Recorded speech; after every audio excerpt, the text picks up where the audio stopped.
Hi, I'm Grace Gillibo. I'm going to talk about physical disability equity and specifically transitioning out of school. We often talk about in-school care for our students with intellectual and developmental disabilities, but we don't always talk about how they transition out of school and how limited the resources are as opposed to when you're in school. Key issues to talk about is how do students with disability successfully transition out of school and into life, becoming locked into poverty by your disability and securing proper care, and the impossible relationship between work and health insurance coverage. Why is this an issue of equity and justice? There are many in-school programs that assist students with disabilities. School is an umbrella institution that is free and part of the norm in society. After school, the system goes away, and young adults need to rely on a trusted, intelligent, and competent adult, or many adults, to help with the enormous amount of planning, preparation, and transition into life after school. So, the hardships and workarounds that come with this transition qualify this issue to be a point of equity and justice because not everybody has a close network of supports once you leave school that are going to really see you through each and every one of these steps.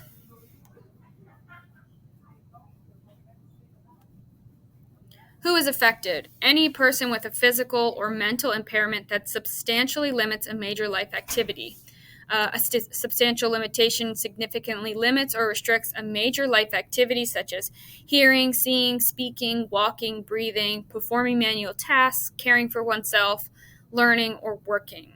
And it's also really important to note that family members, guardians, and caregivers are also greatly affected by limitations of the person's disability, especially if in your state maybe you don't have a competent healthcare worker or social worker, um, case manager to really assist you with these transitions. It often lies solely on the family members. Questions raised in the article: has the ADA improved economic conditions for the disabled? What are the struggles with SIS and Medicaid? What options do you have as a person with a disability after high school? What additional programs must you follow to protect your finances, healthcare, and SSI? And what happens if you don't have a trusted person to help with your transition? So one of the articles was Locked into Poverty, and it told the story of Anna Landry, who, because of a genetic disorder, was confined to a wheelchair. And she told her story of life with a disability. And Anna and her family believe that although she was confined to a wheelchair, it should not hinder her bright future. She was intelligent. She wanted to go to college. She wanted to make money.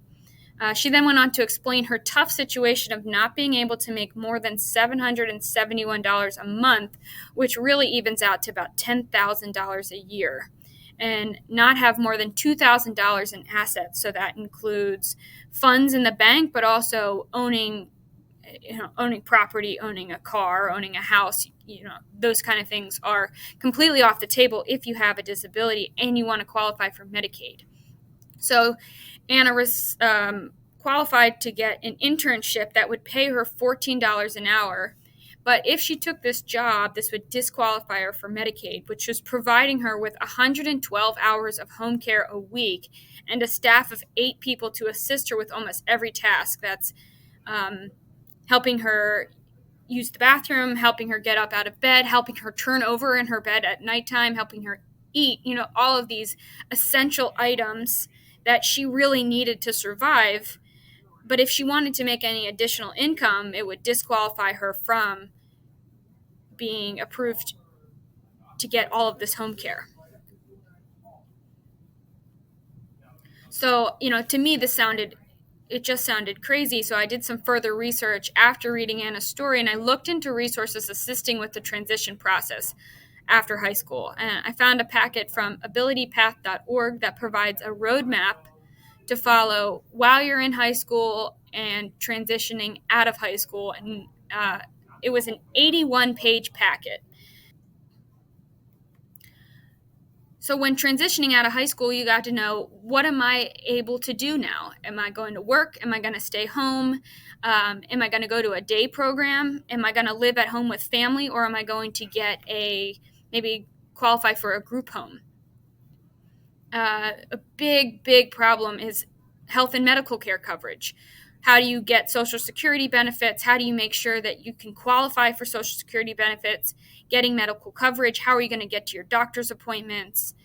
There's so many issues that go into your everyday life and your everyday need. Another huge issue was legal decisions, guardianship and conservatorship over your assets, because if you have more than $2,000 in assets, then you are disqualified for Medicaid. You also need to know, who makes your decisions for you. If you have an intellectual impairment, who is making your decisions, and how do you know that it's the best thing for you?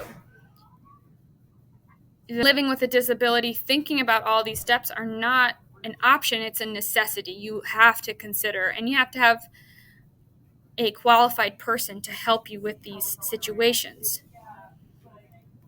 So here's a personal connection. After college, I moved to Chicago, Illinois, and I worked at an art studio that also served as an alternative day program. It was called The Arts of Life, and The Arts of Life advances the creative arts community by providing artists with intellectual and developmental disabilities a collective space to expand their practice and strengthen their leadership. So each artist was over the age of 18, out of high school, and has completed the transition process. So now they were finding out, where do I want to go and what do I need to do after I leave high school.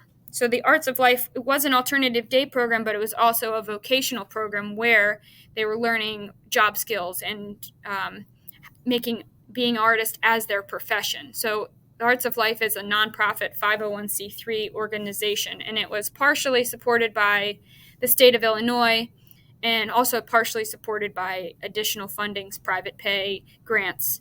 So it was a fee-for-service program, and it accepts the SILA and home-based funding and also private pay. So a SILA and home-based funding comes from Medicaid. So you've got to have Medicaid to then be able to join our program. And I'd say most artists were under a SILA and home-based funding opposed to private pay.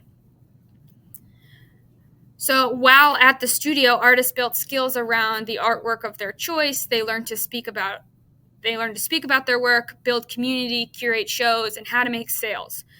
So any work that sold, the profits were split 60% to the artist and 40% to the studio, which gave a revenue source to the artist. And I watched firsthand the complex systems behind handling their stipends, handling group home situations, transportation difficulties, low-quality home care, limited work options, the amount of people it took to address all of these situations, lost records and information, and decisions made against their will. So what is being done to constructively address this issue? There are federal programs easing the burden of relying on Medicaid and SSI. So you can qualify for ABLE accounts, which shield your savings to allow you to have more than $2,000 in assets. Section 1618B is a federal work incentive program that allows people with disabilities to continue receiving Medicaid benefits while working if their out-of-pocket care costs would exceed their income.